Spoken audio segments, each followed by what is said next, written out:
क्या आप भी उन स्टूडेंट्स में से हो जो अपना काम जो है वो कल के लिए छोड़ देते हैं और प्रोक्रास्टिनेट करते हैं? प्रोक्रास्टिनेशन यानी क्या? यानी कि हमेशा अपने काम को डिले करना।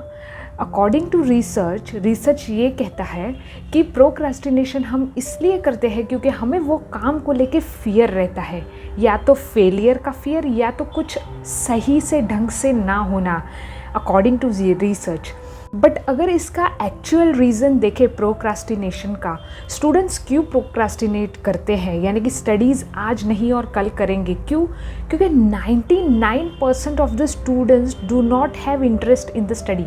दे are interested to take the degree लेना अच्छा लगता है या फिर कुछ पास आउट होना अच्छा लगता है, पर उसके लिए स्टडी करने का कोई इंटरेस्ट नहीं होता।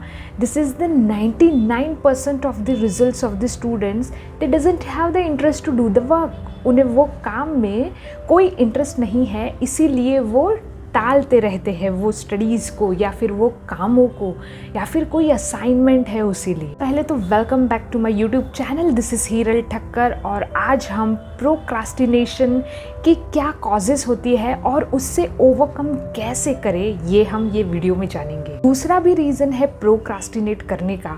अगर हमारे माइंड में नई नई आइडियाज़ जनरेट होती रहती है तो हम एक काम पे पूरी तरीके से फोकस नहीं कर पाते और हम डायरेक्शनलेस बन जाते हैं। इसीलिए भी हम प्रोक्रास्टिनेट करते रहते हैं कि आज नहीं और कल करेंगे, कल नहीं और परसों करेंगे वो काम। सो अगर हमारा फोकस एक काम में अटल नहीं है तो भी हमें प्रोक्रास्टिनेशन की आदत लग जाती है। It's an habit. इससे पहले प्रोक्रास्टिनेट में क्या क्या करना चाहिए, हमें ग्रोथ माइंडसेट रखना है कि अगर हम फेल हो गए या उस एग्ज़ाम की वजह से या उस असाइनमेंट की वजह से हमारे अंदर अगर फियर है तो हमें उसे कोप अप कैसे करना है। हमें भले वो डर लगे, फेल हो, पर होना चाहिए, उससे हमारी ग्रोथ होती है, हमें पता चलता है कि हमने मिस्टेक्स कहाँ की।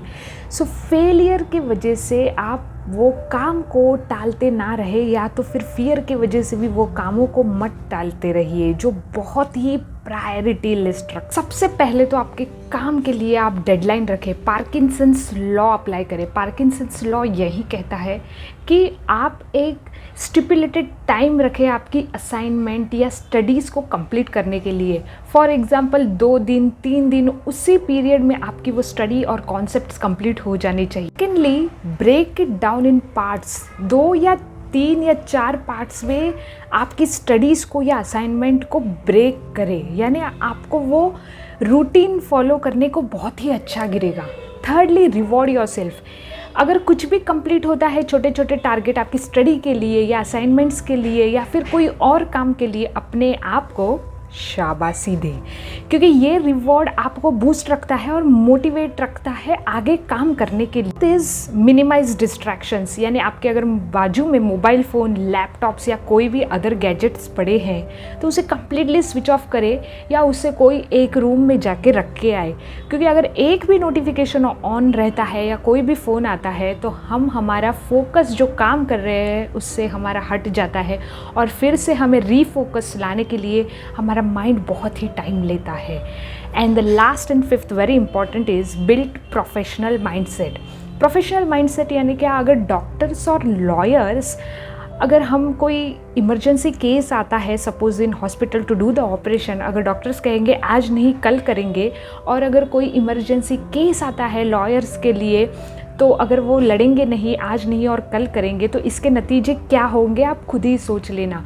To build your mind set very professionally, कि जो काम आया है उसे तुरंत ही पहले कंप्लीट करें और बाकी का सब जो भी चीज़ें बाद में करें।